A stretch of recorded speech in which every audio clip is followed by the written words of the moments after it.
Guys, कैसे हैं आप लोग? आई होप आप सभी अच्छे ही होंगे। तो आज की इस वीडियो में हम बिहार डीएलएड एंट्रेंस एग्जाम से संबंधित प्रश्न को लेकर आए हैं और सारे प्रश्न 2022 में बिहार डीएलएड के एग्जाम में पूछा गया प्रश्न है और ये हिंदी से संबंधित प्रश्न है।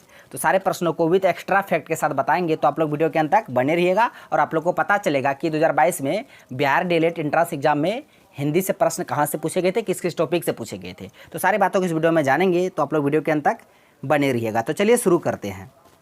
पहला प्रश्न है, निश्चल शब्द का संधि विच्छेद क्या होगा? यह प्रश्न पूछा गया था 2022 में डीएलएड एग्जाम में। निश्चल शब्द का संधि विच्छेद बताना है। तो देखिए, निश्चल, इसका संधि विच्छेद कीजिएगा तो निह यहाँ विसर्ग हो जाएगा, निह धन छल, निह धन छल हो जाएगा निश्चल। और कौन सी संधि है इसमें? तो इसमें विसर्ग संधि, क्योंकि विसर्ग आ गया तो आसान है, संधि तो पहचान लीजिएगा। विसर्ग आ गया तो विसर्ग संधि। तो निश्चल में विसर्ग संधि है और इसका संधि विच्छेद कैसे करेंगे? तो निह धन छल हो जाएगा। तो ऑप्शन में क्या क्या दिया है? निस धन छल, निस धन छल नहीं होगा, यह पहला ऑप्शन नहीं होगा। फिर यहाँ सी में दिया नि धन, फिर अदा सौ छल, ये तो होगा नहीं। निस धन छल, ये भी नहीं होगा। इसका आंसर ऑप्शन बी हो जाएगा, विसर्ग वाला, निह धन छल हो जाएगा निश्चल। कौन सी संधि? विसर्ग संधि। ये तो रहा इसका आंसर, ऑप्शन बी। अब थोड़ा संधि के बारे में हम बता देते हैं, आप लोग भी ध्यान दीजिएगा। संधि, दो वर्णों के मेल से जो विकार उत्पन्न होता है उसे हम लोग संधि बोलते हैं, सबको पता होगा। संधि के कितने भेद हैं? 3 भेद हैं। कौन कौन? एक हुआ स्वर संधि, एक हो गया व्यंजन संधि और एक हो गया विसर्ग संधि। तो संधि के कितने भेद? 3 भेद, स्वर संधि, व्यंजन संधि, विसर्ग संधि। इसे भी याद रखिएगा। अब बढ़ते हैं अगले प्रश्न की ओर। प्रश्न है, पुस्तकालय में कौन सा समास है? संधि से प्रश्न पूछा था, अब देखिए समास से प्रश्न पूछा। देख रहे हैं ना किस किस टॉपिक से प्रश्न पूछा जा रहा है। तो सब टॉपिक को आपको देख के जाना है एग्जाम देने के लिए। पुस्तकालय का आपको पहले समास विग्रह करना पड़ेगा, तब पता चलेगा कि कौन सा समास होगा इसमें। पुस्तकालय वर्ड दिया है क्या? पुस्तकालय, पुस्तकालय। इसका अगर समास विग्रह कीजिएगा तो कैसे कीजिएगा? पुस्तक, पुस्तक का आलय, पुस्तक का आलय अर्थात पुस्तकालय। तो यहाँ पे का आ गया, का आ गया। तो यहाँ दिगु, दिगु में शब्द का पहला पद संख्यावाचक होता है, तो दिगु समास होगा इसमें नहीं। द्वंद्व तो होगा नहीं, अकर्मधारय तो होगा नहीं, है जो बोला ये नहीं होगा। इसका आंसर ऑप्शन सी हो जाएगा, तत्पुरुष समास। तो पुस्तकालय में कौन सा समास? तत्पुरुष समास। इसी तरह से कुछ कुछ वर्ड देते हैं, जिस तरह पुस्तकालय हो गया, विद्यालय हो गया, हिमालय हो गया, अनाथालय हो गया, अनाथालय हो गया, पुस्तकालय हो गया, जो वर्ड अभी दिया था पुस्तकालय। ये सभी में जो समास होगा, कौन सा समास होगा इस सभी वर्ड में? तो याद रखिएगा, तत्पुरुष समास होगा। तत्पुरुष में भी कैसा? संबंध तत्पुरुष, तत्पुरुष समास। पुस्तकालय, हिमालय, अनाथालय, विद्यालय, सभी में तत्पुरुष समास है, याद रखिएगा। तो इसका आंसर क्या हो गया? Option C. अब बढ़ते हैं अगले प्रश्न की ओर। समास के 6 भेद। समास किसे कहेंगे? 2 या 2 से अधिक पदों के मेल से बने पद को समास कहेंगे। प्रश्न है ये कि अर्थ के आधार पर वाक्य के कितने भेद? अर्थ के आधार पर वाक्य के कितने भेद है आपको बताना है। ऑप्शन में दिया 8, 10, 3, 4। तो इसको जानने से पहले थोड़ा देख लीजिए कि अर्थ के आधार पर शब्द के कितने भेद और वो कौन कौन से हैं। उसके बाद फिर देखेंगे रचना के आधार पर शब्द के कितने भेद, थोड़ा उसको देख लीजिए आप।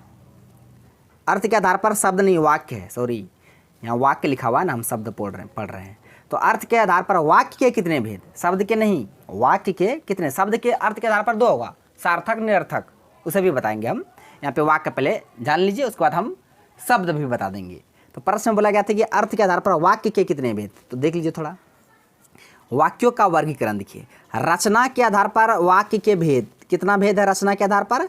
3 भेद। सरल वाक्य, संयुक्त वाक्य, मिश्र वाक्य, जिसको मिश्रित वाक्य बोलते हैं। तो याद रखिएगा, प्रश्न अगर पूछेगा कि रचना के आधार पर वाक्य के कितने भेद? 3 भेद। सरल वाक्य, संयुक्त वाक्य, मिश्रित वाक्य। प्रश्न में तो रचना के आधार पर पूछा नहीं है, प्रश्न में पूछा गया है कि अर्थ के आधार पर वाक्य के कितने भेद। यहाँ तो रचना के आधार पर पूछा, यहाँ अर्थ के आधार पर। तो अर्थ के आधार पर वाक्य के 8 भेद। कितने भेद? 8 भेद। कौन कौन? विधानवाचक, इच्छावाचक, आज्ञावाचक, निषेधवाचक, प्रश्नवाचक, विस्मयादिबोधक, संकेतवाचक, संदेहवाचक। तो ये 8 भेद है अर्थ के आधार पर, 3 भेद हैं रचना के आधार पर। यानी कि यहाँ से हमको क्या पता चला? वाक्य के भेद, एक रचना के आधार पर, एक अर्थ के आधार पर। रचना के आधार पर वाक्य के 3 भेद और अर्थ के आधार पर वाक्य के 8 भेद। इसको आप याद रखिएगा। तो अब आइए आंसर में, मतलब क्वेश्चन में बोला गया कि अर्थ के आधार पर वाक्य के कितने भेद? 10 नहीं होगा, 3 नहीं होगा, 4 नहीं होगा। इसका आंसर ऑप्शन ए हो जाएगा, 8 भेद। तो अर्थ के आधार पर वाक्य के 8 भेद हैं। 8 भेद कौन कौन है ये हम बता दिए। रचना के आधार पर वाक्य के 3 भेद है वो भी बता दिए, आप इसे याद रखिएगा। अब तभी हम जो बोले शब्द उसे भी आप देख लीजिए। शब्द के बारे में बता देते हैं। शब्द उत्पत्ति के दृष्टि से, उत्पत्ति की दृष्टि से, उत्पत्ति के दृष्टि से शब्द के 4 भेद। उत्पत्ति की दृष्टि से शब्द के 4 भेद, शब्द के 4 भेद कौन कौन? तत्सम, तद्भव, देशज, विदेशज। तत्सम, तद्भव, देशज, विदेशज, ये उत्पत्ति की दृष्टि से शब्द के 4 भेद। तत्सम, तद्भव, देशज, विदेशज।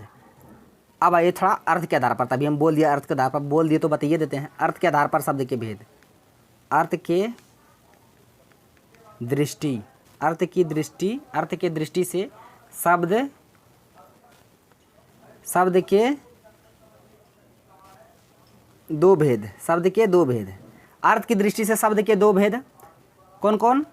सार्थक, जिन शब्द का खंड करने पर कोई अर्थ निकले सार्थक, जिसका नहीं निकले निरर्थक, निरर्थक।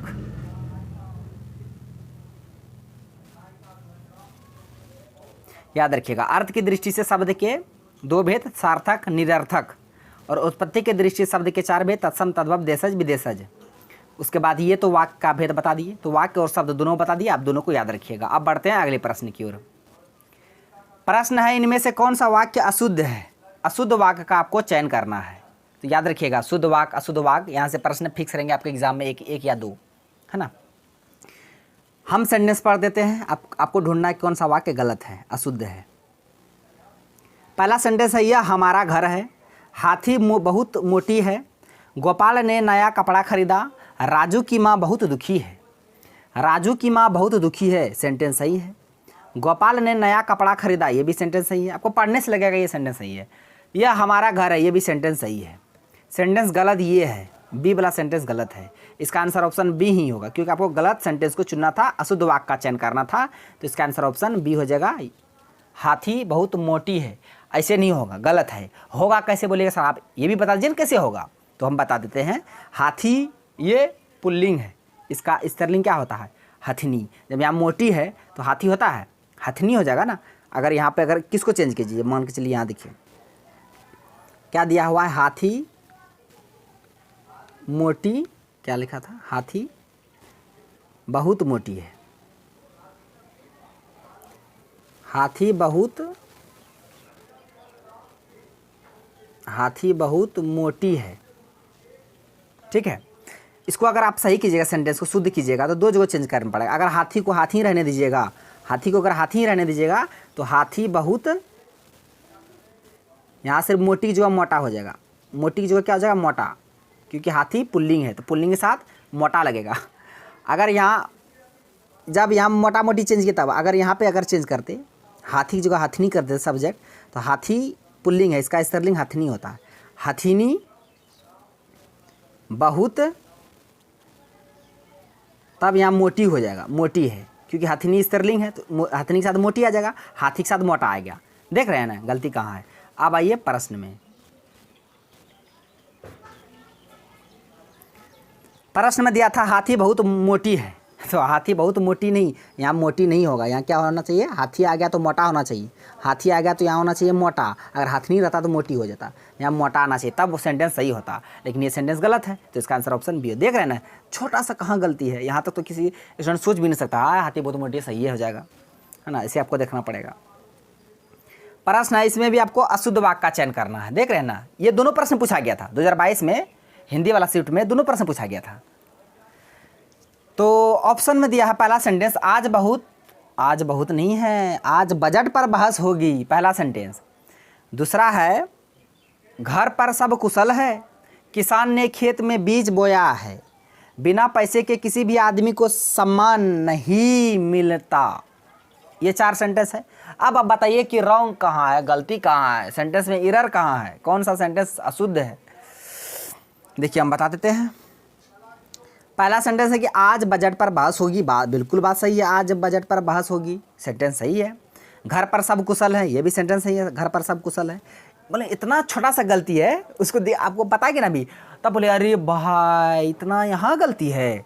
तो किसान ने खेत में बीज बोया है, ये भी बात सही है, किसान ने खेत में बीज बोया है, घर पर सब कुशल हैं, आज बजट पर बहस होगी, तीनों सेंटेंस सही है। सेंटेंस गलत ये वाला है, बिना पैसे के किसी भी आदमी को सम्मान, यहाँ तक तो सही है, मिलता, ये भी सही है। गलती है यहाँ, कहाँ गलती है, ये देखिए कहाँ गलती है, यहाँ गलती है, नहीं यहाँ ये नहीं होगा। देखिए यहाँ पे दिया हुआ ये नहीं होता, नहीं नो आना चाहिए साउंड, या बिंदा होना चाहिए, बिंदा, देख रहे हैं यहाँ बिंदा होना चाहिए, बिंदा होना चाहिए, ये गलत हो जाएगा। देखिए ये वाला गलत हो जाएगा, नहीं में बिंदा नहीं था, नहीं चाहिए हमको, नहीं, तो ये वाला सही हो जाएगा। ठीक है, यहाँ बिंदा नहीं दिया, देखिए बिंदा है नहीं है, इसलिए यही गलत था, तो ये वाला सेंटेंस भी गलत होगा। आपको गलत ही सेंटेंस सुना था, इसका आंसर ऑप्शन डी हो जाएगा। देख रहे हैं ना, एक बिंदा के लिए ये सेंटेंस रॉन्ग हो गया। तो फ्रेंड्स अगर वीडियो अच्छा लग रहा है तो एक लाइक भी कर दीजिएगा। सारे प्रश्न का PDF आपको करेजी GS अड्डा के नाम से टेलीग्राम में चैनल है, वहाँ पर जाकर जुड़ जाइएगा, वहीं पर आपको सारे प्रश्न का PDF मिल जाएगा। तो इसी तरह से हम जितने भी प्रश्न पूछे गए थे बिहार DLED एंट्रेंस एग्जाम में, हिंदी का, इंग्लिश का, मैथ का, GK GS का, तो सारे प्रश्न को इस वीडियो में बताएंगे, मतलब सेट बाय सेट। आज हम हिंदी का सेट ले आएँ, कल मैथ का लाएंगे, परसों इंग्लिश का लाएंगे। ठीक है, तो अगर आप नए हैं तो मेरे चैनल को सब्सक्राइब कर दीजिएगा, ताकि जितने भी हम वीडियो डालेंगे इससे रिलेटेड आप तक पहुंच जाए। अब बढ़ते हैं अगले प्रश्न की ओर। प्रश्न है, मोहन ने कहा कि मैं खेलूंगा, उक्त वाक्य में कर्ता है, इसमें आपको बताना कर्ता क्या है। मोहन ने कहा कि मैं खेलूंगा, तो कर्ता समझिए करते हैं, काम करने वाला कर्ता, खेलने का काम कौन कर रहा है, मोहन।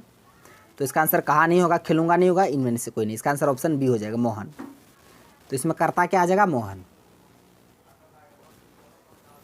अब बढ़ते हैं अगले प्रश्न की ओर।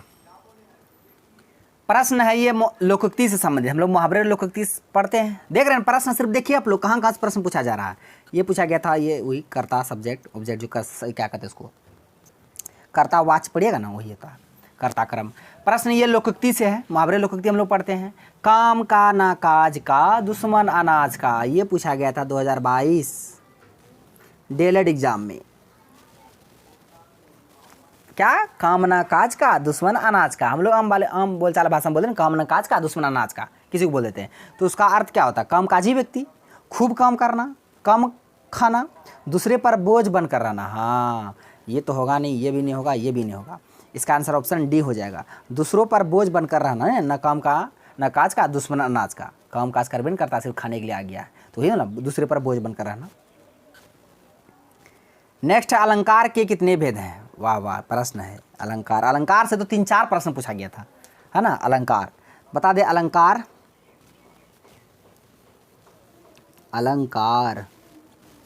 अलंकार के 3 भेद हैं।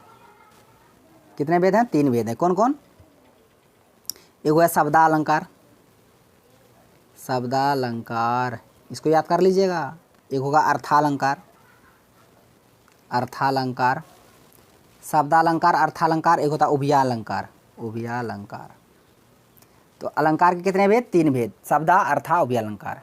तो इसका आंसर क्या हो जाएगा, 2 नहीं होगा, 4 नहीं होगा, 5 नहीं होगा, इसका आंसर ऑप्शन बी हो जाएगा, 3। तो अलंकार के कितने भेद, 3 भेद। कौन कौन, तो बता दिए।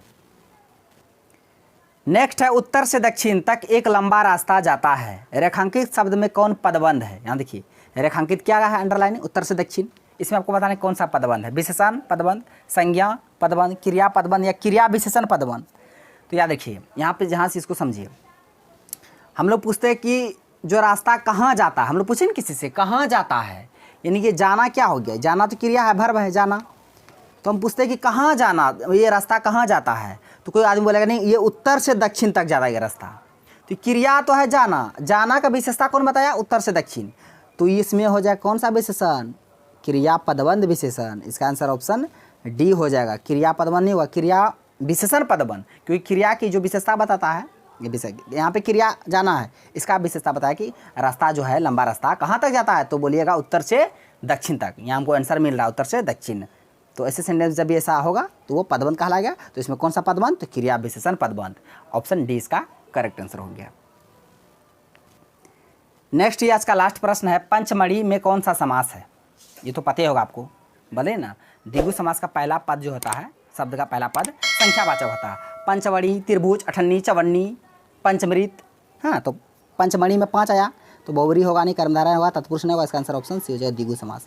कौन सा समास? द्विगु समास। तो फ्रेंड्स आज का प्रश्न बस यहीं तक था। सारे प्रश्नों को विद एक्स्ट्रा फैक्ट के साथ बता दिए। आई होप आपको वीडियो पसंद आया होगा। यदि वीडियो पसंद आया तो मेरे वीडियो को लाइक कीजिए तथा मेरा यूट्यूब चैनल कर दीजिए सड्डा को सब्सक्राइब करें, बेल आइकन को भी हिट कर दीजिए ताकि हर एक लेटेस्ट वीडियो का नोटिफिकेशन तुरंत आप तक पहुंच जाए। थैंक्स फॉर वॉचिंग वीडियो, धन्यवाद। अब मिलते हैं नेक्स्ट वीडियो में नेक्स्ट टॉपिक के साथ।